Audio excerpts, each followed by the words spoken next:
Олеся, комиссар Чувашского регионального отделения российских студенческих отрядов. Ага. Кого вы сегодня сюда собрали? Здесь сегодня собралась активная часть молодежи Чувашской республики. Это представители общественных объединений, такие как представители регионального отделения российских студенческих отрядов, «Зеленый город», волонтерский центр Чувашского государственного университета имени Ульянова. Также здесь присутствуют студенты ЧГПУ, отряд «Память» ЧГПУ имени Яковлева. В общем, вот такие вот активные ребята, которые приехали посмотреть на наш старейший дуб Чувашской республики. Ага. Расскажите, пожалуйста, главную цель этого мероприятия. В чем она заключается?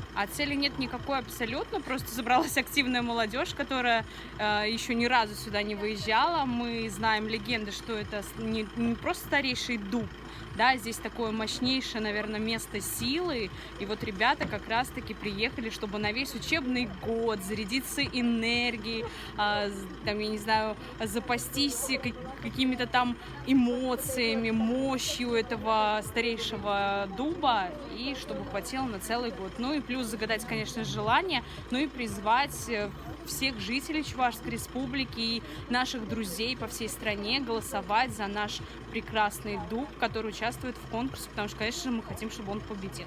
Ага, то есть, получается, цель флешмоба, получается, все-таки целью этого флешмоба есть. Ну есть, да, получается... как бы распространить в социальных сетях как можно больше информации про наш прекрасный дуб и призвать всех жителей Чувашии, наших друзей, голосовать до 1 октября, успеть отдать свой голос. Мы хотим, чтобы наш дуб победил.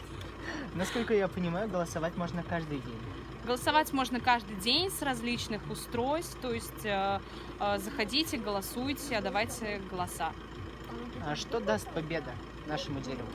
Наше дерево сможет принять участие в международном этапе, ну и плюс это прославит, опять же, нашу Чувашскую республику. Я и сама даже не знала о том, что есть такое красивейшее место. Я с удовольствием буду рекомендовать его своим друзьям приезжать сюда, потому что здесь действительно какая-то тишина, действительно место силы.